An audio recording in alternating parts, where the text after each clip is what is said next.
Hello, everybody. Welcome. Thanks for watching. My name is Sam, and I moderate these weekly webinars here at the Retirement Group. In just a minute, we're going to be joined by one of our senior advisors. His name is Patrick Ray, and he's going to be covering some of the changes coming to Medicare in 2024 for retirees. Before Patrick comes on, though, I'd like to quickly remind you that although we work very closely with both active and retired clients from several Fortune 500 companies, the Retirement Group is not affiliated nor endorsed whatsoever by any specific company. We are a completely independent group of financial advisors here, so please keep that in mind as you listen along with Patrick today. After his presentation, I will rejoin him quickly to ask him some of the questions that came through the Q&A box throughout his presentation. Please feel free to ask away. It's completely anonymous, and stick around for those if you'd like to listen along. And after this presentation has ended, you will be redirected to the Retirement Group's homepage where you can book an appointment with Patrick Ray himself or one of his colleagues if you wish, and take advantage of several other complimentary resources that we offer. So take advantage of that. And without further ado, now let's bring on our speaker, Patrick Ray. Hi, Patrick. Thank you, Sam. Good afternoon, everyone. Hopefully everyone's having a great day. We appreciate you joining us today. And today I'm going to talk a little bit about the Medicare side of things. This is often a frequent discussion we have with respect to folks who are transitioning into retirement, or some of our folks who have left earlier than retirement eligible age from a Medicare perspective and now are planning for this particular process. And it is quite a process, so there's a lot to learn, and there's a lot of specifics that are helpful to have as an overview. So we're going to talk a little bit about the Part A and B references to Medicare that you may have heard of in the past. I want to talk a little bit about something referred to as IRMA limits and help you understand what that means, so that you can have that as a focal point, because that will be relevant to many of you listening and watching the presentation today.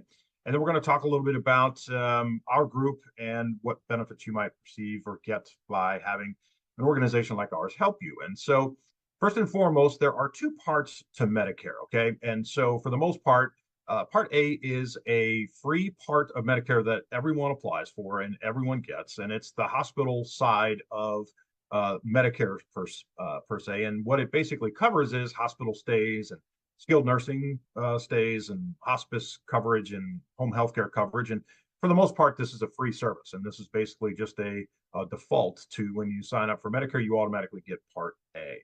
So what is different about everyone's Medicare going forward after Part A is the Part B side, which is the medical insurance part or aspect of Medicare. And that covers your doctor's visits and your outpatient care and preventative services and so forth. And there is a monthly premium requirement for that particular coverage. And so first and foremost, as a whole, for you to become eligible for Medicare, you have to be age 65. And it's very important to understand that regardless of your coverage from your previous employer or your current employer, assuming that you're 65 and still working, is that when you transition to age 65, Medicare becomes your primary health insurance, okay? And what you obtain by having Medicare is, for the most part, it's quite a significant reduction in premiums from the private health care insurance you might be accustomed to spending or covering for you and your family, as well as even if you're employed, some of the employer expenses, because a lot of those employers pass on the coverage to you. And while it might be lesser expensive than an individual policy itself from the exchange, for example, you're still going to end up with a cost from your employer. And so often when you run into Medicare, you're going to find a reduction of what your overall expenditures are with respect to the premiums that you pay. And a lot of times you're going to find equal to or better benefits, as it turns out in the grand scheme of things, as far as what it covers and how it covers, and the periods of time that might have to go by before it covers certain things. And all of these things, for the most part, guarantees you a very large percentage of your overall needs to be covered. And so that's kind of unique, and it's certainly nice as you age and go through retirement, that one of the things that you don't have to concern yourself with is being able to qualify for or being eligible for Medicare, because it automatically happens when you're 65 years old.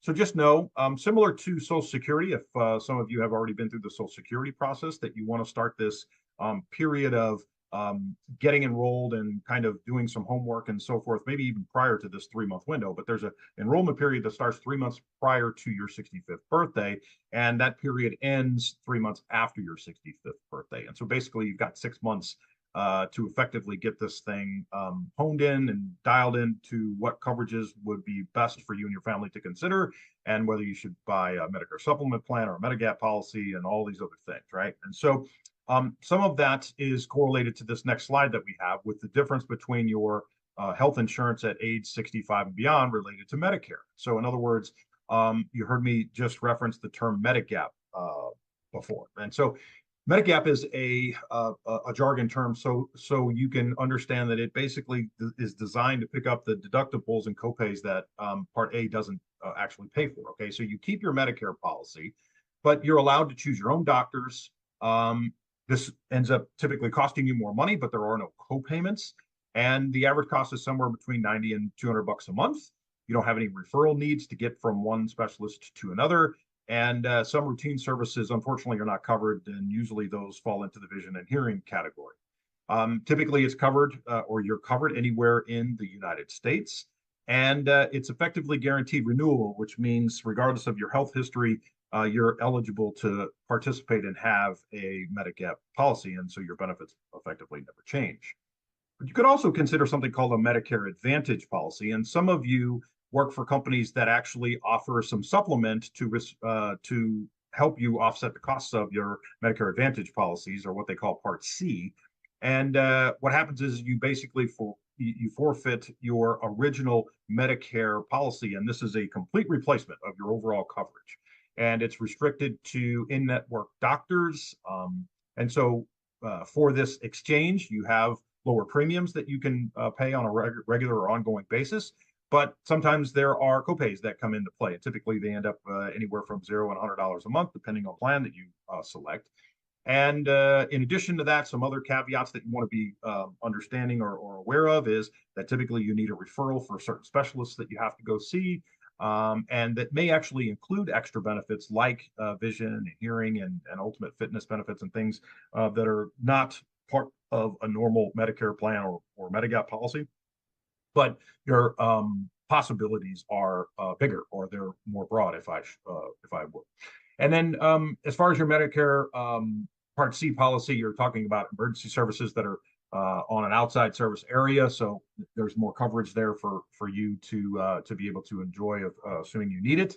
And but the downside is that the benefits could change, and it could depend on what or company that you're using for your Medicare Advantage policy, and what changes they may have had throughout the year that they may implement the following year when you ultimately have a need for coverage, obviously, going forward for the rest of your life. And so that's something you want to be aware of. You may have heard of something referred to as IRMA limits. And so for the high income earners in the room, this is probably relevant to something you need to know, which is a Medicare caveat. And if you earn more than $206,000 as a married filing jointly household, that you're going to have additional premiums known as IRMA limits, which is referenced as the income related to your monthly adjustment amount. And so basically, this is a correlation to a trailing 2 years of income on how they rate what you have to pay for your Medicare Part B and Part D premiums. Okay, it's based off of this roll, and it's a rolling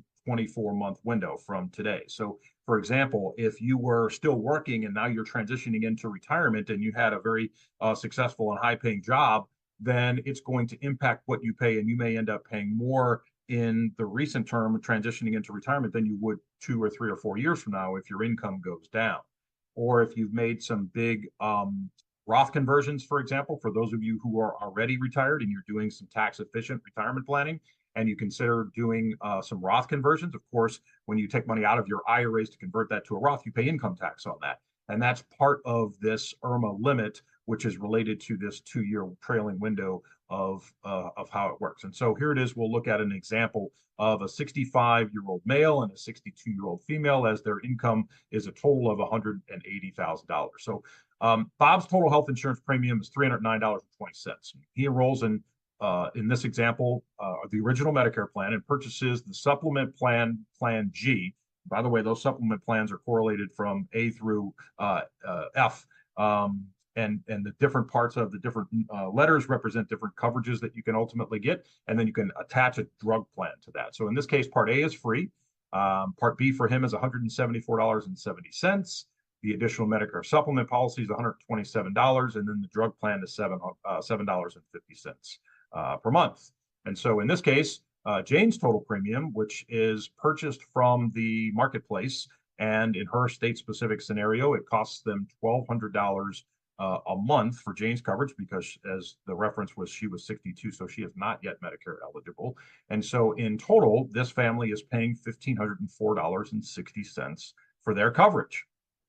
And the way the IRMA limits would relate to what they end up paying for is in this spreadsheet that shows what your income was, of course, trailing back to 2022, right? So married filing jointly, we talked about 206,000 or less. So since their income was only $180,000 for that particular tax year, he's paying $174.70 for his Medicare. And then if you're filing individually or you're married but you file separate tax returns, that number is basically cut in half, so it goes up to 103,000. But you can see how the scale goes up for what you pay for your Medicare premiums, which are relevant to this IRMA limit on the column to the right.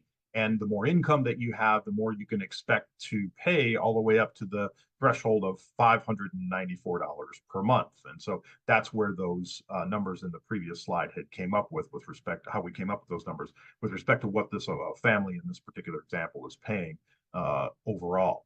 Now, for 2024, there's been some changes and there's been some updates, which are normal, and this happens on an annual basis, where the average healthcare insurance premium for a 40-year-old on a silver plan for the most common tier purchase, as an example from the marketplace, would be $584, okay, per month. And that's a 4% increase from the previous year. So this is kind of to outline and help you understand the relationship of the increases that transpire each and every year. So you can see, like in the state of Oregon, it was a 17% increase. In Massachusetts, it was a 16% increase. In Alaska, it was a 15% increase. In Maine, it was a 15% increase. And in South Carolina, as an example, it was also a 15% increase. And so when we talked about the Medicare overall, the differences between Part A and Part B, Part A in 2024, the Medicare Part A costs are increasing by an overall average of 2%, which is an adjusted inflation amount, which is an increase in some years, but in this case, which is lower than last year's increase. And so what this looks like from last year to this year, when you talk from the differences between the calendar years of 2023 and 2024, is the inpatient hospital deductible has increased. In addition to the daily hospital coinsurance for the days 61 through 90 have also increased, as well as hospital coinsurance for lifetime reserves has increased on a relative basis, as well as the skilled nursing facility coinsurance from days 21 to days 100. So I'll stop here for just a second, because some of you may have or have heard of long-term care insurance, which is, as a side note, a individual private pay insurance policy that protects you if you need help with the daily activities of living, which is eating, bathing, dressing, toileting, transferring bed to a chair, and maintaining continence. So if you need help with 2 of those 6 things, you qualify for what would be the need for assistance. And if you have a long-term care policy, often those have deductibles between 30 and 90 days. And typically you could arrange your long-term care policy to coincide with your Medicare coverage, assuming that you're over the age of 65, of course, because there is a skilled nursing part to Medicare Part A that covers you for this first 21 to 100 days up to a certain daily amount, right? So in the end, the Medicare tax with respect to how much you're paying has not been a massive increase from 2023 to 2024. In retrospect, it's actually been a decrease. And more importantly, the thing that gets lost is the correlation to that trailing 2-year window from a IRMA perspective on what you ultimately pay for your overall coverage. Now, we did some homework in the past to try to help people with respect to this big picture of what a team might bring to you. And the reality is, if you're an independent person and you enjoy doing things on your own with respect to the research and the conclusions of what to do with your retirement assets and how to develop a tax plan and a risk management plan and an income plan and all these things, you might find that working with a partner in retirement is not for you. But for those of you who are interested in potentially working or partnering with a member of a firm who could help you, you might consider what an advisor in our shoes brings to the table. And some of these things are related to some coaching that we often go through with respect to how the markets are doing and how that correlates to your stock portfolio, as well as the construction of the risk management aspect of it and how to create an income plan and what's important to you and all the things that are built into what we do on a regular basis to help folks. And of course, there's an active management part to what this represents as far as what kind of advantageous things you might expect from dealing with a firm like ours in retirement. And in the end, the idea is that if you hadn't done any planning before, you should probably consider doing that. And so when we talk about these Medicare things and the differences between Part A and Part B and the Medigap scenarios and what may or may not apply to you, it also relates to Social Security when you're in the situation to try to concern yourself with when should you consider taking Social Security, and an analysis potentially that can help you understand the differences between taking it at 62 versus postponing it to 65 or 67 or even 70. This is one of many things that you'll gain, of course, from a partnership like ours. And so if you hadn't heard of the retirement group before, we've been in business for over a combined 150 years, and we have offices all across the country. And from a planning aspect, we know a ton of your Fortune 100 companies' respective 401k plans and pension plans and their medical benefits and how that correlates to you both while you're an active employee and when you're transitioning into retirement. And so in the end, the thing you might find the most value of is reaching out to us because we have an ability to produce you a complimentary cash flow analysis, which is an effective stress test of your overall financial and retirement well-being. And we're happy to spend some time with you in the event that you're open to having that discussion with us, because that's a service that we provide for you on a complimentary basis. So if you have some time and you hadn't already done that, or you haven't updated your plan in the most recent 12 months, you may want to consider reaching out to us in one of a couple of ways. You can email us at info@theretirementgroup.com. You can call our 800 number, which is 800-900-5867. You can take a picture of the QR code to the left, and that will get you access to calendars such as mine and the rest of my team members that can send aside some time in their calendar when it's convenient for you to spend some time with you to try to help either answer some specific questions that you may have or talk to you further about some things that might be important for you to learn or talk more about. And then if you're not already following us on LinkedIn, I would absolutely encourage you to do so. And we have company-specific pages on LinkedIn to help you put your arms around what's happening at the company from a retirement perspective for one of the prospective companies you may work with or you work for that we work with, that we've helped on many occasions in the past. And so if you hadn't already done that, I would encourage you to check that out. And you can scan that code on the screen to be able to do that. And then in the end, trying to make sure that we address as many questions as possible. And so what I would like to do is, before we let you go for the afternoon, because we try to keep these things as short as we possibly can, to give you relevant information for sure so you can go on about your day, that I'll pass it back to Sam to see if we have any questions before we let you go. Sam?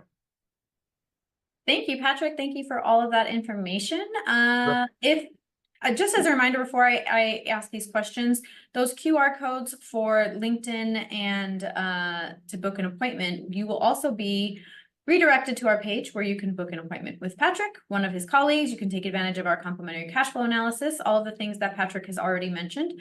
So that will be, you'll be redirected there after. But okay, Patrick, we're going to keep this short. This first question, can I continue to use my former employer's retiree health benefits alongside Medicare? And if so, how will this impact my overall healthcare costs? Yeah, so this is a great question. The easy answer is you can, but you probably don't want to in most cases. And the reason is because of the expense. So there is a insurance term per se that's referred to as something that's called benefiting from insurance. Okay. So for example, if you're over the age of 65 and Medicare is your primary health insurance, you have the right, if you have the ability as a retiree from company X, to continue your healthcare coverage from that company. But if you fall and break your leg, okay, Medicare is probably going to pick up the majority of those costs. And so you can't have both policies pay for that same broken leg.